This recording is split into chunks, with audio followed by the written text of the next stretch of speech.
잠언 15장 1절로 11절이죠.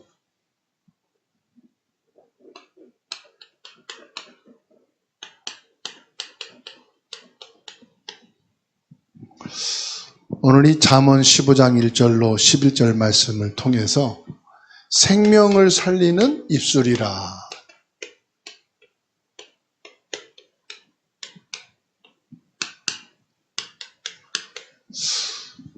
오늘 오전 예배도 그렇고요. 오늘 이 잠언 15장에서는 지금 반복되는 내용이 뭘 가리키는 걸까요?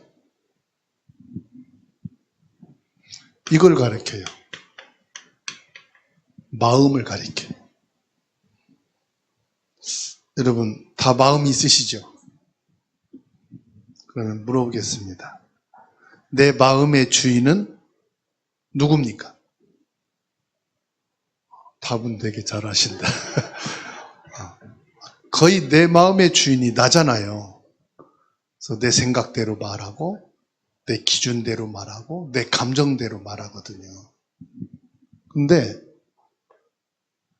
마음의 주인이 누구냐? 말씀 잘하셨어요. 예수님이세요. 자, 그러면 우리가 흔히 내가 마실 수 있어. 미안해. 사과도 하고 또 거둬들이기도 하죠. 여러분, 내가 말을 한다는 것은 내 마음에 있는 것을 말로 나가는 거예요. 그럼 내 마음에 뭐가 가득하냐에 따라서 내 입으로 그게 이제 발산되는 거란 말이에요. 화가 가득하면은 막 화를 뿜어내잖아요. 내 마음에 감사한 게 많으면 고맙다, 이렇게 감사하다 얘기하잖아요. 사랑이 내 마음에 가득하면 사랑의 표현도 하고 사랑의 고백도 하고 사랑으로 행동을 하잖아요. 그럼 결국은 오늘 입술이라고 그랬는데 내 마음의 주인이 예수님이다 그럴 때 내 마음에 생명이 가득하단 말이에요. 생명이 충만해. 그러면 내게서 뭐가 나옵니까? 내 마음에 예수님이로 가득하다. 그래서 그 입에서 나오는 것을 오늘 잠언 15장에서 말씀하고 있는 거예요. 내 마음에 가득한 게 뭐냐? 마태복음 12장 34절에서 예수님이 말씀했어요. 마태복음 12장 34절. 독사의 자식들아 너희는 악하니 어떻게 선한 말을 할 수 있느냐? 이는 마음에 가득한 것을 입으로 말함이라. 내 마음이 악이 가득하면은 독이 나가는 거고 그리스도로 가득하게 되면은 복음이 나가게 돼요. 그래서 언어는 기술 문제가 아니에요. 내 마음이 예수님으로 가득하다 이 말은 부활하신 이후에 지금 이 시대의 저와 여러분에게는 뭡니까? 성령 충만한 마음. 성령 충만한 마음.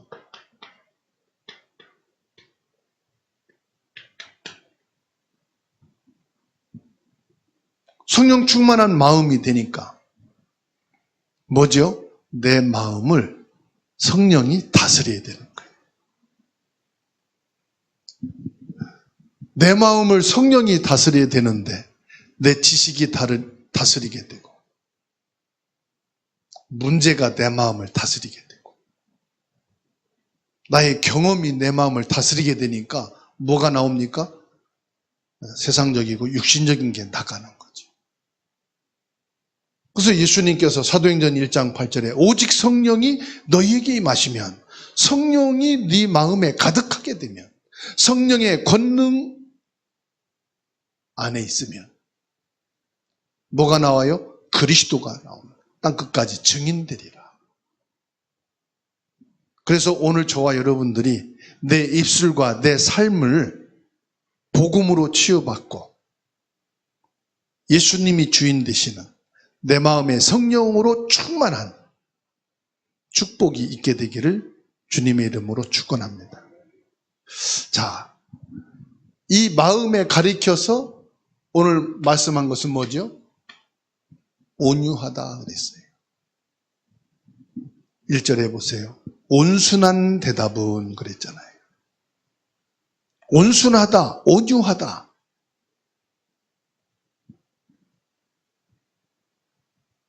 2절도 마찬가지죠. 지혜 있는 자의 혀는 지식을 선히 베풀고 4절 말씀에서도요. 온순한 혀는 여러분 온유하다, 온순하다 이건요 예수님을 가리키는 겁니다.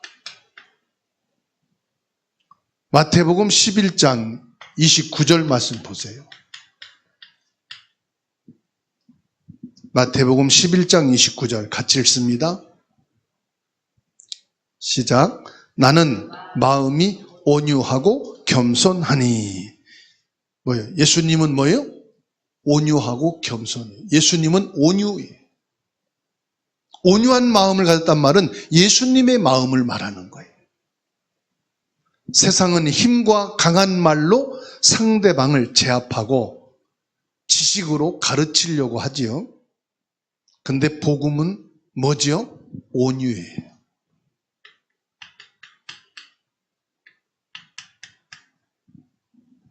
예수 그리스도 그 이름 자체가 온유예요. 예수 그리스도의 사역 자체가 온유예요.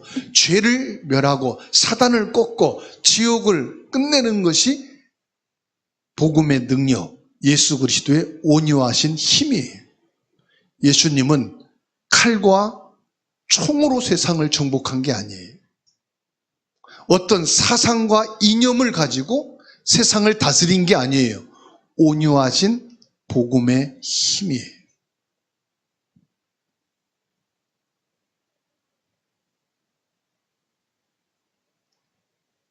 예수님께서 욕을 당하시고 맞대어서 욕을 하지 않으셨어요. 십자가에서 온유함으로 승리하셨어요. 세상은 예수님을 십자가로 대했어요.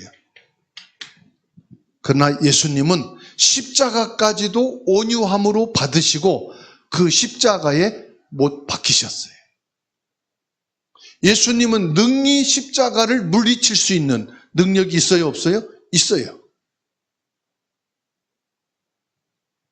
사람들이 왜 나보다 약하고 힘없는 사람이 막 화를 돋구고 싸움을 걸면 뭐죠?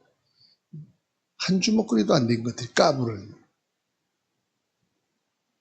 내가 너랑 싸우면 너는 한 방에 죽어. 그러죠. 예수님은 한 방에 죽이는 게 아니라 끝장낼 수 있어요. 예수님 향해서 공격하고 핍박하고 고난을, 그래도 예수님은 이 십자가를 받아들였어요. 그게 온유예요.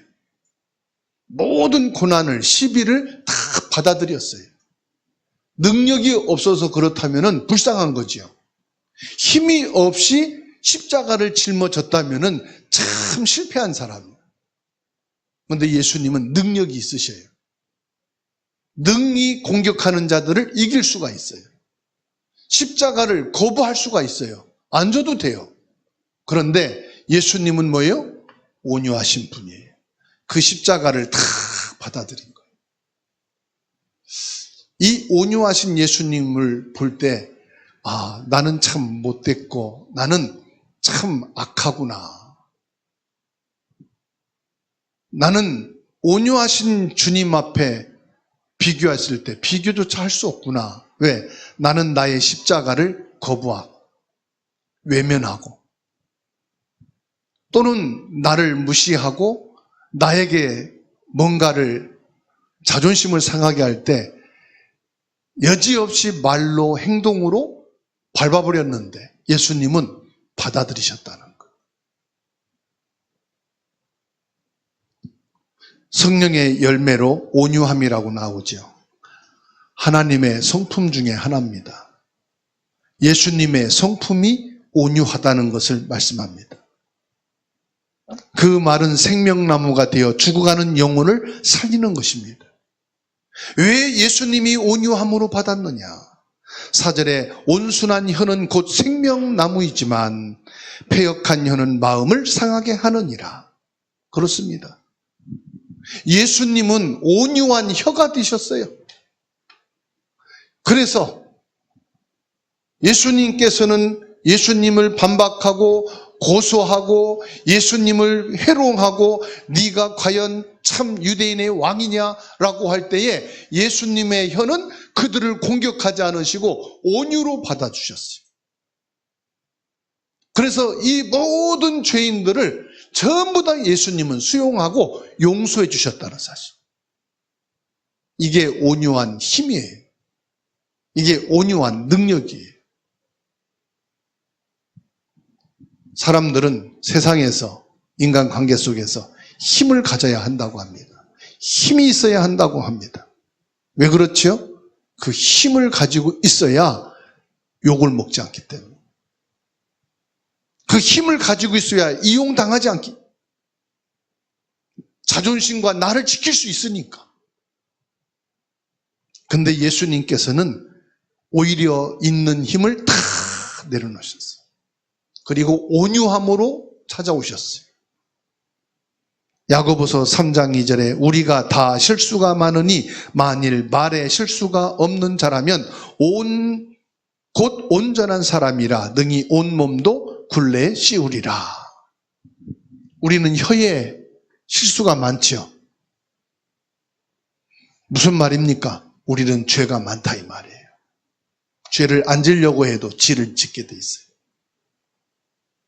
진실을 하려고 하는데도 죄를 짓게 돼 있어요. 정직하게 살려고 하는데도 안 돼요. 근데 뭐라고 말씀합니까? 진실하고 온전한 혀는 그리스도밖에 없다는 거예요. 그래서 저와 여러분들의 마음에 그리스도로 풍성하고 성령이 충만해야 내 입에서 뭐가 나오느냐? 온유가 나온다. 온유는 뭐죠? 예수 그리스도가 나오는 거예요. 그래서 우리의 삶을 통해서 우리의 입에 온유함이 있게 되기를 축원합니다.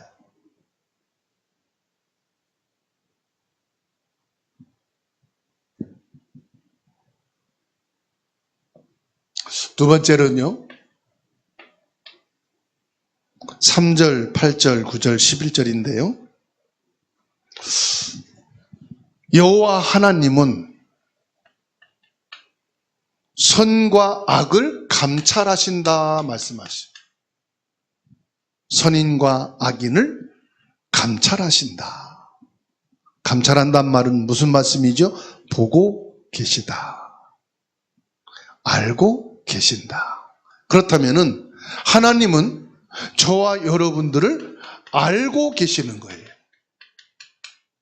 내가 지금 어떤 처지에 있는지, 어떤 힘든 게 있는지, 내가 지금 무엇이 좋은지, 내 생각이, 내 마음이, 내가 어디를 향하여 있는지 하나님은 보고 계실 뿐이에요. 들여다보고 너 왜 그래?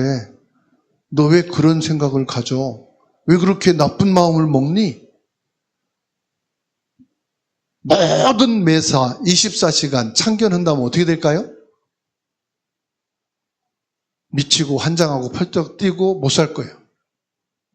근데 하나님은 보고만 계셔요.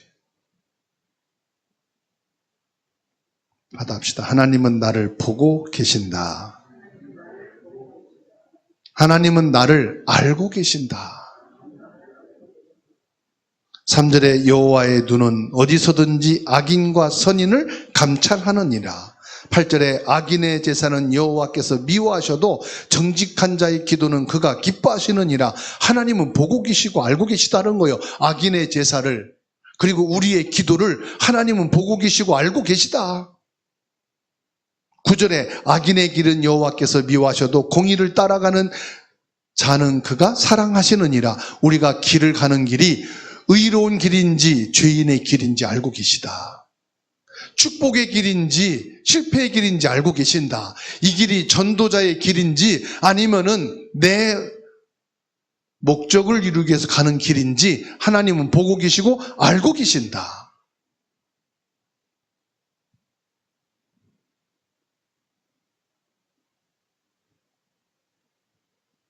11절에 말씀하세요. 수올과 아마돈도 여호와 앞에 드러나거든 하물며 사람의 마음이리요. 하나님은 나를 알고 계시고 보고 계시는데 어디까지 알고 계신다고요?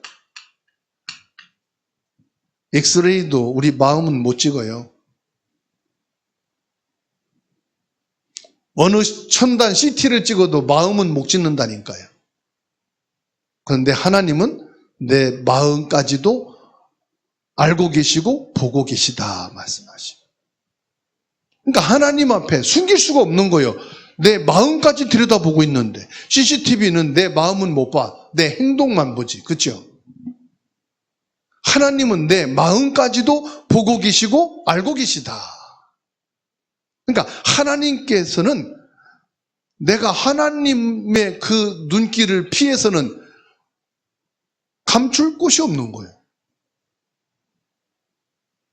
옆에 분하고 인사합시다. 나는 당신의 마음을 알고 있습니다. 그럼 어떻게 되겠죠? 어휴 끔찍해. 나는 너를 알고 있어.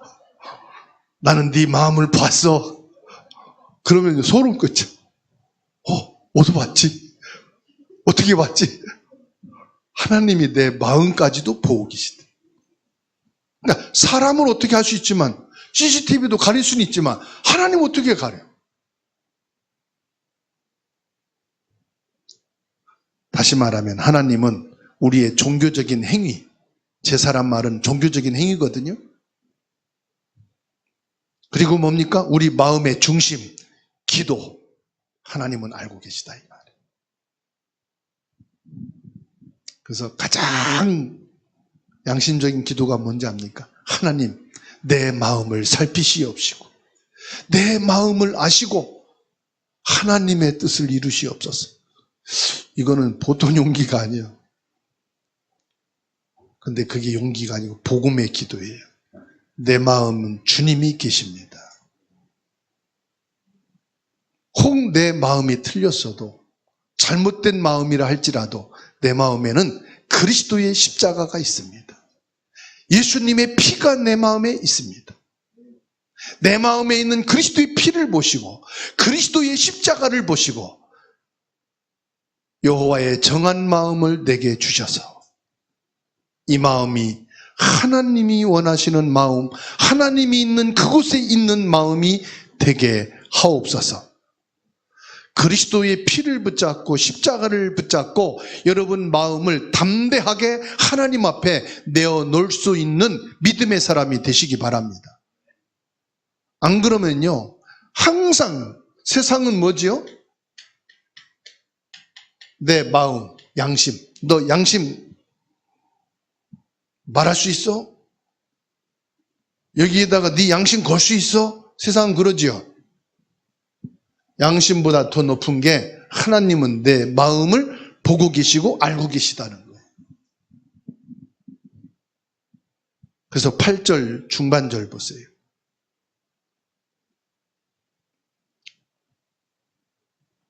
8절 중반절에 정직한 자의 기도는 그가 기뻐하신다. 정직한 자의 기도가 뭡니까?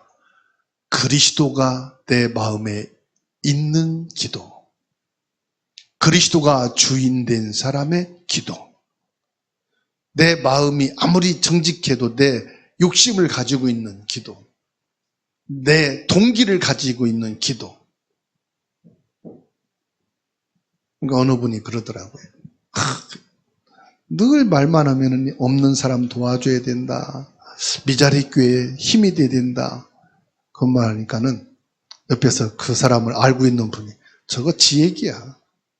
지 도와달라는 얘기야. 그러더라고요. 사람도 마음이 읽힌다 이거지요. 암만 말은 뭐 힘없는 사람, 불쌍한 사람 도와줘야 된다고 말하지만 결국은 자기를 두고 얘기를 한다는 거예요. 자, 그러면 사람도 보면 아는데 하나님은 알까요? 모를까요? 내가 어떤 마음을 품는지 그게 신앙의 본 모습이거든. 어떤 마음을 품어야 되느냐? 그리스도 예수님의 마음을 품읍시다. 무슨 우리가 정직한 마음이 있고 양심에 걸리지 않는 마음이 있고 내 마음에 내가 하나님 앞에 죄가 없는 마음, 그건 세상에 그 누구도 없어요. 그리스도만이 정직하고 그리스도만이 동기가 없고 그리스도만이 완전한 마음이에요. 속으면 안 돼. 사람들의 말에 야, 저 사람 말 들어보니까 진짜네.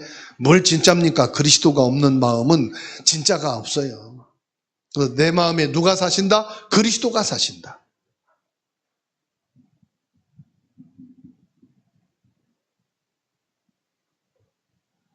그래서 마태복음 12장 36절 찾아서 읽겠습니다. 마태복음 12장 36절 읽겠습니다. 내가 너희에게 이르노니 사람이 무슨 무익한 말을 하든지 심판날에 이에 대하여 신문을 받으리니. 그래요. 하나님께서는 이 땅에서 뭐 옳은 말, 무익한 말 그게 따로 없다. 그리스도 마음이 있는 사람. 그래서 저와 여러분들은 6월절 때 뭐만 바르면 됩니까? 피만 바르면 되듯이 내 마음에 그리스도의 보혈이 흘러야 되고 내 마음에 그리스도 십자가 온유함이 있어야 되는 줄 믿으시기 바랍니다. 5절 10절입니다. 훈계를 받는 자. 여러분, 훈계를 받는단 말은 하나님이 뭐 치고 때리신다 그게 아니에요. 미련한 자는 자기 생각에 갇혀 충고를 거부한다고 그럽니다. 5절 보세요. 아비의 훈계를 없인 여기는 자는 미련한 자요, 경계를 받는 자는 슬기를 얻는 자니라. 10절에 도를 배반하는 자는 엄한 징계를 받을 것이요 견책을 싫어하는 자는 죽을 것이니라. 이게 무슨 말씀입니까? 하나님이 훈계하신단 말은요, 우리의 삶이 막 어려울 때 있잖아요. 이게 하나님이 내게 주신 훈계예요. 또 경제적으로 막 어려울 때 있잖아요. 이것이 내게 주신 훈계예요. 때로는 우리가 막 질병으로 어려움 당할 수 있어요. 그리고 부모와 자녀, 가족 간의 여러 가지 문제로 인해서 힘들 때가 있어요. 이거를요, 훈계로 받고 하나님 앞에 회개하는 자는 복이 있다 이거예요. 회개한단 말은 무슨 말입니까? 여호와께 돌아오라 이 말이에요. 네가 힘들냐? 경제적으로 어려우냐? 몸이 아파서 고통스러우냐? 그것을 여호와의 훈계로 받아들이고 하나님 앞에 서라. 그리스도 절대 언약 앞에 서라. 인간의 방법으로 그거를 뻗팅기고 해결하려고 하지 말고 이 사람 저 사람 만나가지고 이 경제 저 경제 끌어다가 뭔가 하려고 하지 말고 오히려 그러면은 너와 관계된 사람 다 어렵게 된다. 너만 빨리 하나님께 돌아서라. 그리스도 중심이 되라. 복음 중심이 되라. 그리스도야만 네가 산다라고 하나님 앞에 손을 들어라. 너의 경험 계산 다 내려놔라. 그러니까 지혜로운 자는 하나님 말씀 앞에 자신을 비추고 교정받기를 원합니다. 그래서 복음의 시작은 뭐예요? 회개입니다. 예수님께서 하나님의 아들 예수 그리스도의 복음의 시작이라 하시면서 예수님 공생의 사역 첫 번째가 뭡니까? 회개하라. 천국이 가까이 왔느니라. 회개를 촉구하죠. 복음은 회개를 촉구하는 겁니다. 그런다고 나는 죄인입니다. 내가 죄를 졌습니다. 나는 악합니다. 그거를 탄식하며 울부짖고 있으란 말이 아닙니다. 그걸 맞다면은 그리스도 안에 들어오라 이 말이거든. 하나님 앞에 서라 이 말이거든요. 내가 죄인임을 인정한다면은 하나님께 돌이켜서 뭐하란 말입니까? 구원을 받으라 이 말입니다. 구원은 하나님의 축복을 받으라. 하나님의 사랑 안에 있어라. 그리스도의 온유함이 너에게 있어라.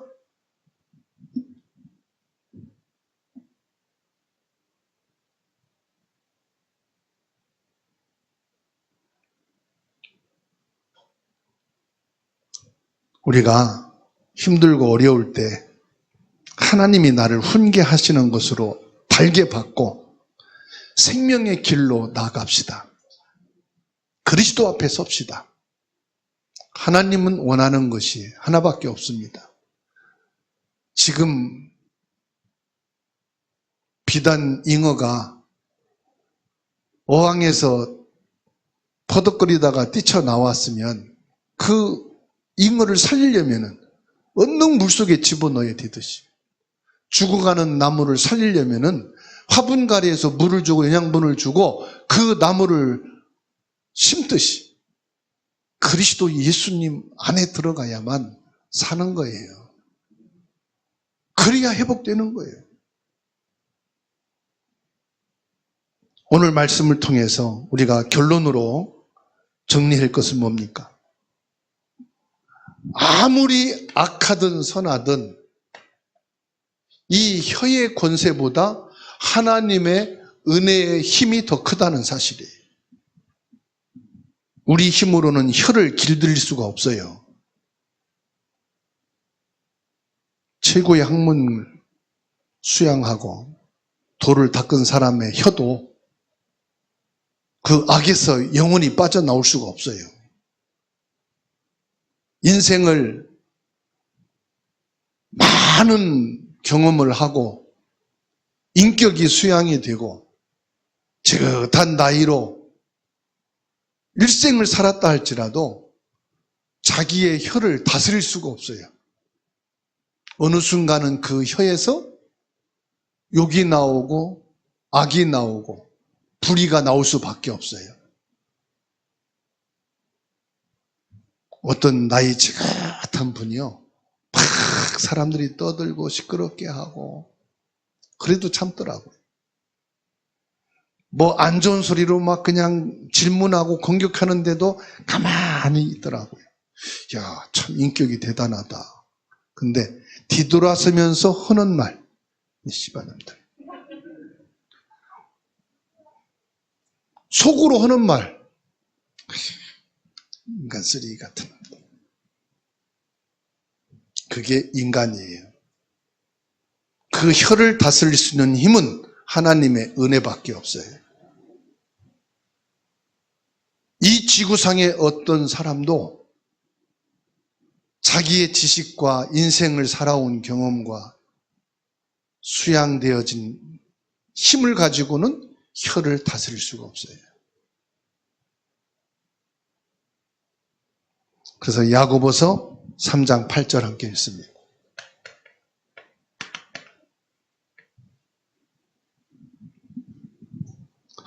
혀는 능히 길들일 사람이 없나니 쉬지 아니하는 악이요 죽이는 독이 가득한 것이라. 오직 십자가의 사랑이 우리 마음을 점령할 때 비로소 우리 입술에서 생명의 언어, 복음이 나오게 되는 줄 믿습니다. 하나님의 감찰하시는 눈앞에서 누군가를 살리는 복음의 온순한 혀로 살아갑시다. 링컨의 편지함이라는 글이 있더라고요. 아브라함 링컨 대통령은 화가 머리 끝까지 차오르면 뭐 하느냐? 편지를 갖다 놓고 상대방을 향해서 온갖 욕과 저주와 재앙을 다 퍼부어서 쓴대요. 그리고는 그 편지를 책꽂이에 딱 넣어놓고 하루만 참는데, 그리고 하나님 앞에서 기도한대요. 하나님, 이 편지를 이 사람한테 보내야 됩니까? 말아야 됩니까? 하루를 참고 기도를 하게 된다. 그리고 나서 마음이 진정된 뒤에 편지를 읽으면서, 야, 내 마음이 이렇게 악하고 내 마음이 이렇게 추하구나. 그리고 편지를 찢어서 우편함에 넣고 하나님 앞에 기도한대요. 이 링컨의 능력은 정치하는 힘이 아니라 하나님의 말씀 앞에 굴복되어지는 온유한 마음에서 나오는 힘이라고 얘기를 했습니다. 4절에 말씀합니다. 온순한 혀는 곧 생명나무이지만 배역한 자의 혀는 마음을 상하게 하느니라. 하나님께서 내 마음 중심을 감찰하시고 계심을 의식하고 살아갑시다.